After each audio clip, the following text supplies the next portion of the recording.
السلام علیکم۔ آج کا ہمارا ٹاپک ہے جب تنور ابل پڑا پارٹ 3۔ لیکن حضرت نوح علیہ السلام مسلسل ان کو نصیحت کرتے رہتے۔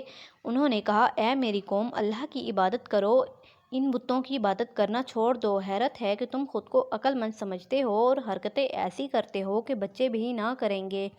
حضرت نوح علیہ السلام نے بہت کوشش کی کہ یہ سب ایمان لائیں، لیکن چند آدمیوں کے سوا کوئی ایمان نہ لایا۔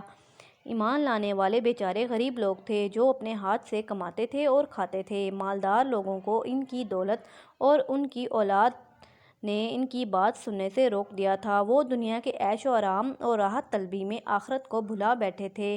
ان کے سرداروں نے کہا، ہم سمجھتے ہیں کہ نوح علیہ السلام ہم کو جس چیز کی دعوت دیتے ہیں وہ جھوٹ ہے اور اس میں کوئی بھلائی نہیں۔ بھلائی میں سبقت لے جانے والے تو ہم ہیں۔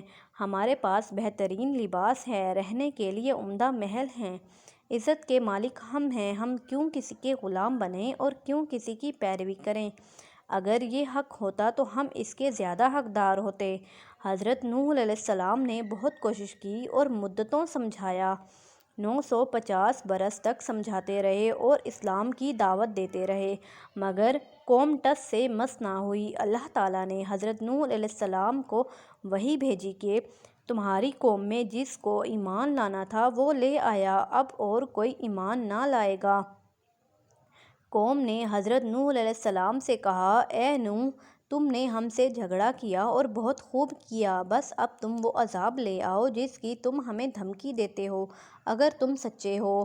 جب حضرت نوح علیہ السلام اپنی قوم سے بالکل مایوس ہو گئے تو انہوں نے اللہ تعالیٰ سے دعا کی کہ اے اللہ، ان پر ایسا عذاب نازل فرما کہ ان میں سے ایک بھی کافر نہ بچے۔ اللہ تعالیٰ نے حضرت نوح علیہ السلام کی دعا قبول کر لی اور انہیں حکم دیا کہ ایک کشتی بنانی شروع کر دو۔ جب حضرت نوح علیہ السلام کشتی بنا رہے تھے تو ان کے سرداروں میں سے جو بھی ان کے پاس سے گزرتا وہ ان کا مذاق اڑاتا۔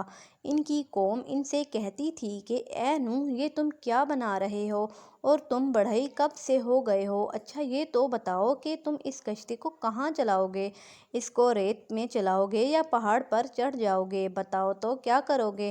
دریا تو یہاں سے بہت دور ہے۔ حضرت نوح علیہ السلام یہ باتیں سنتے رہے اور صبر کرتے رہے اور اس سے بھی زیادہ سخت باتیں سنیں اور صبر کیا، بس یہ جواب دیا، آج تم ہم پر ہنستے ہو، کل انشاءاللہ ہم تم پر ہنسیں گے۔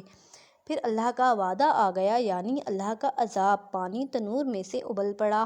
اللہ تعالیٰ نے زمین کو حکم دیا کہ آج سارا پانی باہر نکال دے اور آسمان کو حکم دیا کہ اپنا سارا پانی برسا دے۔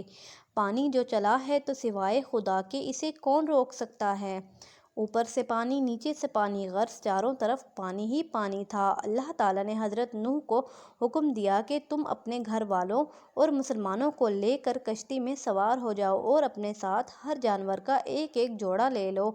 آج کے دن اس طوفان سے کسی کو نجات نہیں۔ حضرت نوح علیہ السلام نے کشتی پر اپنے گھر والوں کو اور تمام مسلمانوں اور ہر جانور کے ایک ایک جوڑے کو بٹھایا اور پھر خود سوار ہو گئے اور کہا، اللہ کے نام کے ساتھ اس کا چلنا اور ٹھہرنا ہے، بے شک میرا رب بڑا غفور الرحیم ہے۔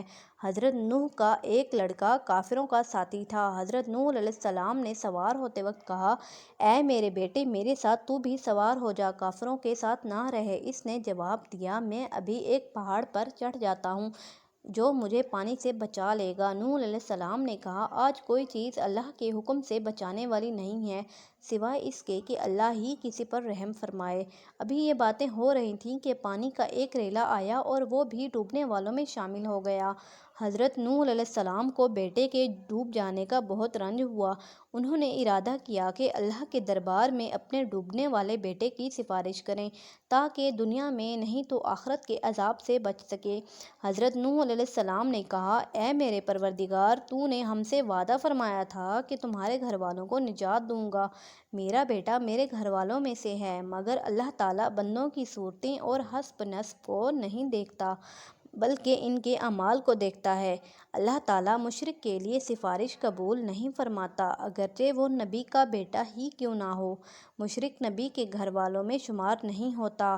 اللہ تعالیٰ نے حضرت نوح سے کہا، اے نوح، تیرا بیٹا تیرے گھر والوں میں سے نہیں تھا، اس کے عمل خراب تھے اور وہ کافر تھا، تو مجھ سے ایسا سوال مت کر جس کا تم کو علم نہیں۔